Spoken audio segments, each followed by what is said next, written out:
আসসালামু আলাইকুম রহমতুল্লাহ। সুপ্রদিনী ভাই ও বোনেরা, আমলে শান্তি, আমলেই রয়েছে মুক্তি। সালামুন কওলাম মির রব্বির রহিম, সালামুন কওলাম মির রব্বির রহিম। এটি একটি কোরআনুল কারীমের আয়াত, যার অর্থ হলো দয়াময় প্রতিপালকের পক্ষ হতে তাদেরকে সালাম বলা হবে। সুপ্রদিনী ভাই ও বোনেরা, আজ আমি গুনাহগার এর একটি ওজিফা আলোচনা করব। আমি যেভাবে আলোচনা করব সেভাবে যদি এই ওজিফাটি করেন তাহলে ইনশাআল্লাহ আজ্জা ওয়াজাল্লাহ আপনার আর্থিক পেরেশানি দূর হয়ে যাবে। দূর করবেন যে তিনি কে? আল্লাহ। আপনার দুনিয়াবি যত ধরনের চিন্তা, পেরেশানি, টেনশন আছে সব দূর হয়ে যাবে। যদি আপনার কোনো রোগ ব্যাধি থাকে তাহলে ইনশাআল্লাহ যদি একমাত্র আল্লাহকে খুশি করার জন্য আমলটি করতে পারেন, বিশ্বাসে করতে পারেন, একিন রেখে করতে পারেন, সেই রোগ ব্যাধিও দূর হয়ে যাবে। দূর করবেন যে তিনি কে? আল্লাহ। আপনি ইজ্জতের অধিকারী হবেন, সম্পদের অধিকারী হবেন এবং ধন সম্পদের মালিক হবেন। রিজিকের মধ্যে উন্নতি লাভ হবে, অভাব দূর হয়ে যাবে এবং এমন জায়গা থেকে রিজিকের ব্যবস্থা হয়ে যাবে যা আপনার কল্পনার বাইরে। গায়বী সাহায্য আপনি পাবেন আল্লাহ তাআলার পক্ষ থেকে। সুবহানাল্লাহ। শুধু তাই নয়, এবং সন্তান যতই নাফরমান হোক না কেন, আপনি এক গ্লাস পানির মধ্যে শুধু 11 বার এই আয়াতটি আমি যেভাবে আলোচনা করব সেভাবে পড়ুন। ইনশাআল্লাহ সন্তান আনুগত্যশীল হয়ে যাবে। সন্তানের জন্য কোনো বিবাহের সন্ধান আসতেছে না, তাহলেও এই আমলটি করুন, সন্তানের বিবাহ হয়ে যাবে ইনশাআল্লাহ। যত ধরনের পেরেশানি হোক না কেন এই আমলটি করুন। রিজিকের পেরেশানির জন্য এই আমলটি করতে পারেন, কাজ কারবারের জন্য এই আমলটি করতে পারেন, কোনো মামলা মোকদ্দমায় সফল হতে চাইলে এই আমলটি করুন, বিশ্বাস রেখে করুন। যদি শত্রু পেরেশানি করে জাদুর মাধ্যমে, জিন্নাতের মাধ্যমে, তাবিজ বাদ ইত্যাদির মাধ্যমে, তাহলে এই আমলটি করুন। ইনশাআল্লাহ সকল পেরেশানি দূর হয়ে যাবে, সকল সমস্যার সমাধান হবে। করবেন যিনি তিনি কে? আল্লাহ। সুপ্রদর্শক, আমলটি ছোট কিন্তু উপকার অনেক অনেক বেশি। এই আমলের উপকার, এই আমলের বরকত ইনশাআল্লাহ আপনি নিজ চোখেই দেখবেন, নিজ চোখে ফলাফল দেখে অবাক হয়ে যাবেন। সুপ্রদিনী ভাই বোনেরা, আমলটি কিভাবে করবেন, কোন নিয়মে করবেন মনোযোগ দিয়ে শুনবেন। সর্বপ্রথম গ্লাসে করে 1 গ্লাস পানি সামনে রাখুন। একা একা এই আমলটি করবেন, মনোযোগ সহকারে করবেন। শয়তান যত ওয়াসওয়াসা দিক, অমনোযোগী হওয়া যাবে না, মনোযোগ দিয়ে আমলটি করতে হবে এবং পরিপূর্ণ 100% বিশ্বাস একিনের সাথে আমলটি করবেন। আল্লাহ তাআলা বলেন, আমি আমার বান্দার প্রতি ওরকম ফয়সালা করি সে আমার প্রতি যেরকম ধারণা করে। সুবহানাল্লাহ। সুপ্রদিনী ভাই বোনেরা, গ্লাসে করে পানি নিয়ে সর্বপ্রথম 3 বার দুরূদ শরীফ পড়ুন। গ্লাসটা সামনে রাখবেন, রেখে কতবার দুরূদ শরীফ পড়বেন? 3 বার দুরূদ শরীফ পড়বেন। নবীজির প্রেম, ভালোবাসা, মহব্বত অন্তর রেখে সম্মানের সাথে পড়বেন। এই দুরূদ ইব্রাহিম এভাবে পড়বেন, শুনুন।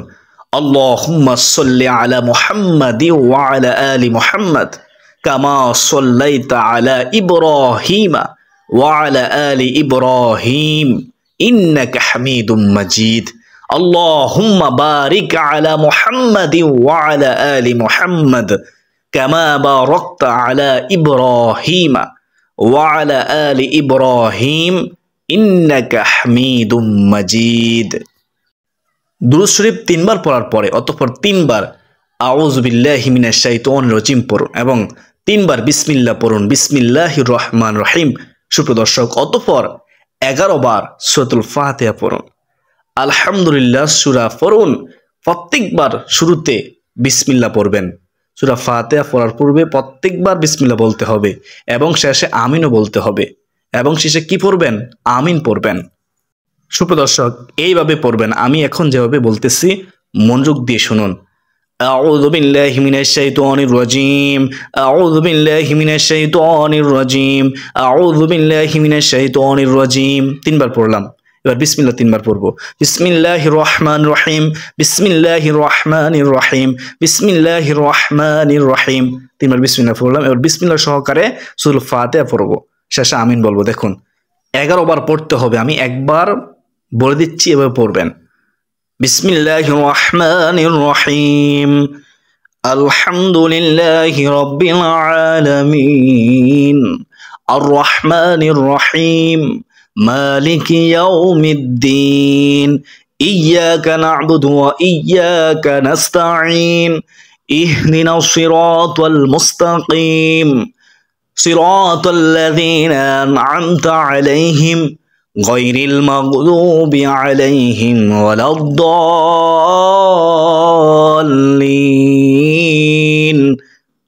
আমিন। এই যে একবার বললাম, এভাবে আপনারা বিসমিল্লাহ সহকারে 11 বার পড়বেন, শেষে আমিন বলবেন। সুপ্রিয় দর্শক, অতঃপর সালামুন কাওলাম মির রব্বির রহিম, এই আয়াতটি, ফজিলতপূর্ণ আয়াতটি, এটি 11 বার পড়বেন, মনোযোগ সহকারে পড়বেন। সালামুন কাওলাম মির রব্বির রহিম, সালামুন কাওলাম মির রব্বির রহিম, সালামুন কাওলাম মির রব্বির রহিম, সালামুন কাওলাম মির রব্বির রহিম, সালামুন কাওলাম মির রব্বির রহিম, সালামুন কাওলাম মির রব্বির রহিম। কতবার পড়বেন? 11 বার পড়বেন। সুপ্রিয় দর্শক, অতঃপর 3 বার সূরা ইখলাস পড়ুন।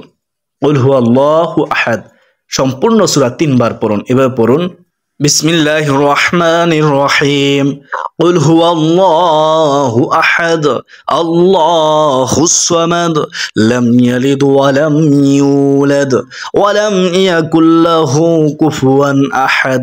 আমি একবার বললাম, আপনারা 3 বার পড়বেন। সুপ্রিয় দর্শক, অতঃপর আবার 3 বার দুরূদ শরীফ পড়ুন, দুরূদ ইব্রাহিম। অতঃপর ইস্তিগফার পড়ুন, আস্তাগফিরুল্লাহ, আস্তাগফিরুল্লাহ। আপনি যত পারেন পড়বেন, কমপক্ষে 100 বার পড়ার চেষ্টা করবেন। অতঃপর দোয়া করুন, মুনাজাত করুন, আল্লাহ তাআলার কাছে সাহায্য চান এবং ওই পানির মধ্যে আপনি একটি ফু দিয়ে দিবেন। আর ওই পানি আপনারা কি করবেন? পান করবেন। দোয়া করবেন আল্লাহ যেন সকল পেরেশানি, সকল বিপদ দূর করে দেন, সকল সমস্যা দূর করে দেন। অতঃপর এই পানিতে ফুক দিয়ে পানি পান করুন, ইনশাআল্লাহ, ইনশাআল্লাহ। এই ওজিফায় বরকতে সকল ধরনের পেরেশানি দূর হয়ে যাবে, সকল সমস্যা দূর হয়ে যাবে। আপনার সন্তান অবাধ্য, তাকে পানিটি পান করান, সে বাধ্য হবে। আমলটি আপনি যে কোনো সময় করতে পারবেন, তবে মনোযোগ সহকারে একা একা বসে করতে হবে। আমলটি একটা 7 দিন করে দেখুন, ইনশাআল্লাহ নিজ চোখে ফলাফল দেখে অবাক হয়ে যাবেন। সুপ্রদিনী ভাই বোনেরা, এখন একটি গুরুত্বপূর্ণ প্রশ্ন উত্তর শুনুন। প্রশ্ন করেছেন আব্দুর রহমান, চাঁদপুর থেকে। আসসালামু আলাইকুম রাহমাতুল্লাহ। কোরআন শরীফ ছুঁয়ে কসম কাটা ঠিক নাকি, এবং কসম ভাঙ্গার কাফফারা কি? ওয়ালাইকুম আসসালাম রাহমাতুল্লাহি ওয়া বারাকাতুহু। সুপ্রিয় দর্শক, আপনি আপনার এই প্রশ্ন উত্তরটি মনোযোগ দিয়ে শুনবেন, যদি আপনি শুনে থাকেন। কসম একমাত্র আল্লাহ তাআলার নামেই করা যায়। আল্লাহ তাআলার নাম ব্যতীত অন্য কোনো জিনিসের কসম করা নাজায়েজ। এমনকি কোরআন শরীফের কসম করাও জায়েজ নয়। হাদিস শরীফে এসেছে, সাদ ইবনু আবু উবাইদা রহমতুল্লাহি আলাইহি সূত্রে বর্ণিত, তিনি বলেন, আব্দুল্লাহ ইবনে ওমর রাদিয়াল্লাহু তাআলা আনহু এক ব্যক্তিকে এভাবে শপথ করতে শুনলেন, না এই কাবার শপথ, এই কাবার শপথ করে বলতেছি, না আমি কাজটি করিনি। তখন ইবনে ওমর রাদিয়াল্লাহু তাআলা আনহু তাকে বললেন, আমি রাসূলুল্লাহ সাল্লাল্লাহু আলাইহি ওয়াসাল্লামকে বলতে শুনেছি, যে ব্যক্তি আল্লাহ তাআলা ছাড়া অন্য কিছুর নামে শপথ করে, খুব গুরুত্বপূর্ণ বিষয় শুনবেন, হুঁশিয়ারি, সতর্কতাবার্তা, যে ব্যক্তি আল্লাহ তাআলা ছাড়া অন্য কিছুর নামে শপথ করে সে শিরক করলো, নাউযুবিল্লাহি মিন যালিক।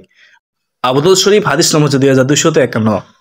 অপর হাদিসে এসেছে, সাহল ইবনে মিনজাব থেকে বর্ণিত, তিনি বলেন, যে ব্যক্তি কোরআন শরীফের কোনো একটি সূরার কসম করবে, সে ওই সূরার প্রত্যেকটি আয়াতের বদলায় একটি করে গুনাহ নিয়ে আল্লাহর সাথে সাক্ষাৎ করবে হাশরের ময়দানে, নাউযুবিল্লাহি মিন যালিক। মুসান্নাফ ইবনে আবি শাইবা, হাদিস নম্বর হচ্ছে 12360। সুপ্রদর্শক, তবে নাজায়েজ হলেও কোরআন মাজিদের কসম করলে কসম সংগঠিত হয়ে যায়, সাবধান। সুতরাং যে বিষয় এ কসম করা হয় সে বিষয় না মেনে চললে কসম ভেঙে যাবে, তখন এই কসমের জন্য কাফারা আদায় করতে হবে। আর কসমের কাফারা হলো 10 জন মিসকিনকে 2 বেলা তৃপ্তি সহকারে খানা খাওয়ানো, অথবা প্রত্যেককে 1 জোড়া কাপড় দেওয়া, আর তা সম্ভব না হলে 1 নাগারে 3 দিন রোজা রাখা। বাদায়ুসানায়ে 3য় খণ্ড 33 নং পৃষ্ঠার মধ্যে রয়েছে। আল বাহরুর রায়েক 4th খণ্ড 286 নং পৃষ্ঠার মধ্যে রয়েছে। ফাতোয়া হিন্দিয়া 2য় খণ্ড 53 নং পৃষ্ঠার মধ্যে এই ফাতোয়াটি রয়েছে। সুপ্রদিনী ভাই বোনেরা, আমি আশা করি আপনারা সকলে বুঝতে পেরেছেন। আলহামদুলিল্লাহ। আমি মনে করি, আমাদেরও বিশ্বাস, আজকের ভিডিওটি অনেক গুরুত্বপূর্ণ ছিল, তাই ভিডিওটি শেয়ার করে দিবেন, সবাইকে শেখার সুযোগ করে দিবেন ইনশাআল্লাহ। আজকের জন্য এ পর্যন্তই। সকলে সুস্বাস্থ্য কামনা করে বিদায় নিচ্ছি। ওমা আলাইনা ইলাল বালাগ। আসসালামু আলাইকুম ওয়া রাহমাতুল্লাহি ওয়া বারাকাতুহু।